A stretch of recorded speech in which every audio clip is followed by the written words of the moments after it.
कि PP289 का ticket जो मिला था हाफिज उसामा अब्दुल करीम को वो वापस कर दिया गया। हाँ, वो हमने सुबह शबाशरी को वापस कर दिया। हम उसके ऊपर यानी मुस्लिम लीग नून के साथ हमारी कोई उसमें एडजस्टमेंट नहीं हुई, वो उनको हमने वापस कर दिया। गाजी खां हमारी कौमी असम्बली की सीट है, वो हमने 3 इलेक्शन वहां लड़े, भारी अक्सरियत से जीती और उसके बाद अब हम उसी पे उम्मीदवार थे।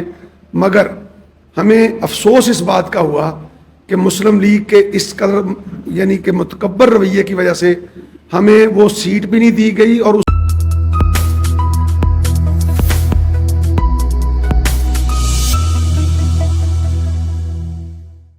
गुजारिश ये है कि साजिद मीर साहब और मियां नवाज शरीफ साहब की रफाकत पार्टी टू पार्टी तकरीबन 30 साल से कायम दाम थी। बदकिस्मती से मुस्लिम लीग नून के बाज़ मुतकब्बर रवैयों की वजह से मुस्लिम लीग नून के बाज़ लोग जो कि मुतकब्बर के अरूज पे हैं, उनकी वजह से आज हमें ये इत्तेहाद कायम रहता नज़र नहीं आ रहा, जिसकी पॉलिसी कल अमीर मोहतरम की सदारत में मीटिंग के बाद इंशाल्लाह अनाउंस कर दी जाएगी। लेकिन अभी तक हमने ये फैसला किया है कि हमारे जितने उम्मीदवार थे, जैसे मोहतसम भाई ने फरमाया, एक लंबी फरिश्त थी, उसमें से हमने चंद उन लोगों को इलेक्शन में उतारा जो मरकज़ी जमीयत की नेकनामी का भी बायस बनने थे और मुस्लिम लीग नून की नेकनामी का भी बायस बनने थे, जो कि वो अपने अपने हल्का जात के अंदर इंतहाई मजबूत उम्मीदवार थे। जिसकी मिसाल डेरा गाजी खां हमारी कौमी असम्बली की सीट है, वो हमने 3 इलेक्शन वहाँ लड़े, भारी अक्सरियत से जीती और उसके बाद अब हम उसी पे उम्मीदवार थे। मगर हमें अफसोस इस बात का हुआ कि मुस्लिम लीग के इस कदर यानी कि मुतकब्बर रवैये की वजह से हमें वो सीट भी नहीं दी गई और उसके बदले एक ऐसे इलाके में सूबाई हल्के की सीट दे दी गई जो हमारा हल्का नहीं है, हमारे उस उम्मीदवार का हल्का ही नहीं है।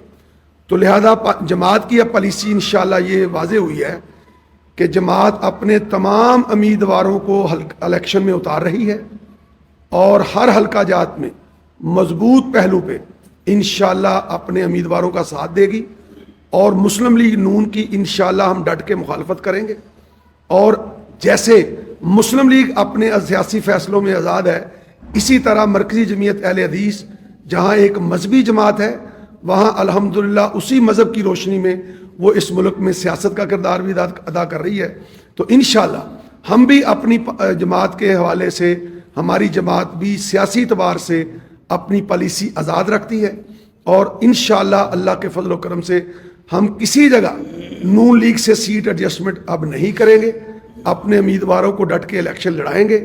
और जहाँ तक रहा हमारा सीट एडजस्ट का मसला, तो वो कल इंशाल्लाह पार्टी के अमीर मोहतरम की सदारत में जिस इजलास में ये तय हो जाएगा कि हमने हल्का टू हल्का एडजस्टमेंट करनी है या किसी और इत्तेहाद में जाना है, इसकी अनाउंसमेंट भी इंशाल्लाह कल हो जाएगी। अल्लाह के फजल से जमात अपने वक़ार और अपनी इज्जत और अपने वर्कर की यानी आबरू के लिए जो इतनी तादाद में है, उसको मद्देनजर रखते हुए इंशाल्लाह हम अपनी आज़ाद पॉलिसी के साथ इलेक्शन में जाएंगे। और हमें उम्मीद है कि हमारे उम्मीदवार अल्लाह के फजल से जिस हल्के में खड़े होंगे वो अपने वजूद का और अपनी पार्टी का सबूत फराहम करेंगे कि मरकज़ी जमीयत अहले हदीस किसी की दुम छल्ला नहीं है। वो अल्लाह के फजल से इस मुल्क में हमेशा से सियासी मैदान हो या मजहबी मैदान हो, उसने किरदार अदा किया है। इस इलेक्शन में भी मरकज़ी जमीयत अहले हदीस अपने वजूद के मुताबिक और अपनी वुसअत के मुताबिक इंशाल्लाह अवाम के सामने नतीजा फराहम करेगी और इंशाल्लाह इस इलेक्शन में मरकज़ी जमीयत अहले हदीस बहुत अहम किरदार अदा करेगी। बहुत शुक्रिया। और सबसे अहम बात यह है कि जो अब यानी बतानी मकसूद है कि PP289 का टिकट जो मिला था हाफिज उसामा अब्दुल करीम को वो वापस कर दिया गया। हाँ, वो हमने सुबह शबाशरी को वापस कर दिया। हम उसके ऊपर यानी मुस्लिम लीग नून के साथ हमारी कोई उसमें एडजस्टमेंट नहीं हुई, वो उनको हमने वापस कर दिया। सियासी पॉइंट को सब्सक्राइब कीजिए और लाइक कीजिए और घंटी बजाना ना भूलिए ताकि आपको हमारी नई वीडियोस का नोटिफिकेशन मिलता रहे।